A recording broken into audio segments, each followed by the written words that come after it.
partner trial has just been one of the greatest reservoirs of information. And right now we're talking about prosthesis-patient mismatch in TAVR versus SAVR, and it is a partner trial cohort A analysis, and we're talking about a paper from JACC.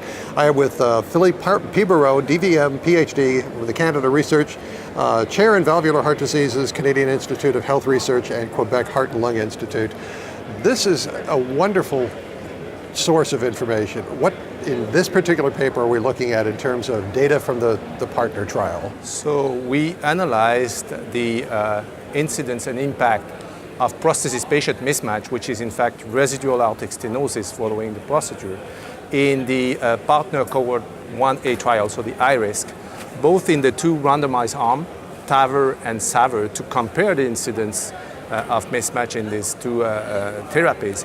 And also we analyze the impact in the non-randomized continued access, which, as you know, is a much larger sample. And what we found is that, so first we analyzed mismatch based on the first postoperative echo using the effective orifice area of the prosthesis index for body size. And we used the well-validated cut point of 0.85 centimeters square per meter square to define mismatch, and less than 0.65 is severe. And the main findings is that mismatch was less frequent and less severe in TAVR versus SAVR when we compared the randomized arm. And actually there was about 30% at severe mismatch in SAVR versus 20% in TAVR, and this was even lower, close to 14% in the non-randomized continued access. Now, in terms of what does this tell us clinically? It gives us some encouragement, certainly. Yeah, no, absolutely. It does provide some encouragement, because there are several studies, including meta-analysis, that have shown that mismatch, particularly severe mismatch, is an independent risk factor for poor outcomes, for increased mortality, less LV mass regression following surgical aortic valve replacement. So now what we found is that, well, with TAVR, we have less frequent and less severe mismatch, particularly in the patient with a small annulus, which is really the challenge when we have a surgical aortic valve replacement. Patient with a small aortic annulus, let's say less than 21 millimeter, generally have increased incidence of severe mismatch, and as a consequence of that, they have increased mortality. And interestingly, the TAVR performed very well in the small aortic annulus, and the difference between SAVR and TAVR becomes even more striking in this subgroup, where close to 35% had severe mismatch in the surgical group versus less than 20% in the other group. So I think this is an important message. And in a surgical group, the presence of severe mismatch was associated with 1.8-fold increase of mortality, even for adjusting the other risk factors. And we found about the same thing in the TAVR non-randomized continued access. There was an increase in mortality. So now we have an alternative, especially in those patients with a small aortic annulus, small thick ventricles, which are challenging patients with surgical therapy.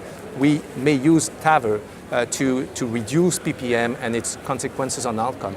Plus the fact that, interestingly, in this patient with a small aortic annulus, there is also less paravalvular regurgitation with TAVR, which is, as we know, one of the limitation or complication of TAVR. So it's a double benefit, if you will. You have less mismatch compared to SAVR, and also this is where you're going to have less paravalvular regurgitation. So in terms of hemodynamic outcome and thus clinical outcome, that's probably the optimal situation.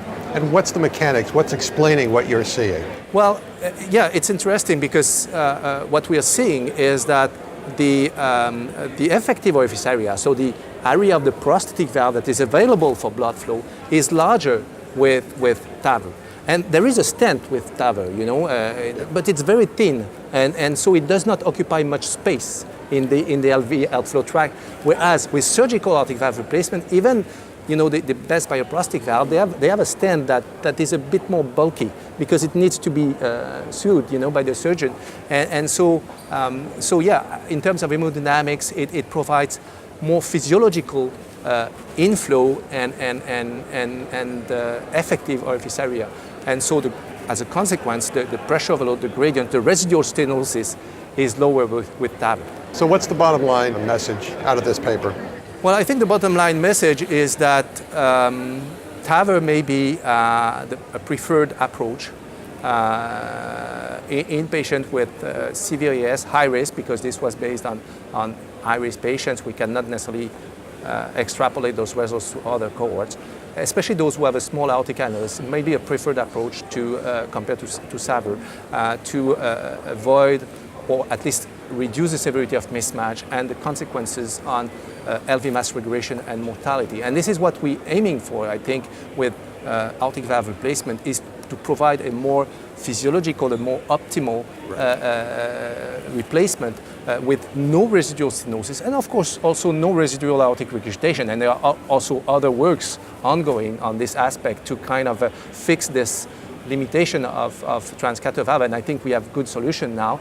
And the valve that we have at the present time will prevent paravalve regurgitation are still maintaining good function in terms of forward hemodynamics and prevention of mismatch. So this is encouraging. I think we have now good devices that will provide optimal hemodynamic and clinical outcome. So patient prosthesis mismatch is the issue, and we're talking about a paper in JACC. Please look that up, Pibarot et al. For CardioSource World News. I'm Executive Editor Rick McGuire.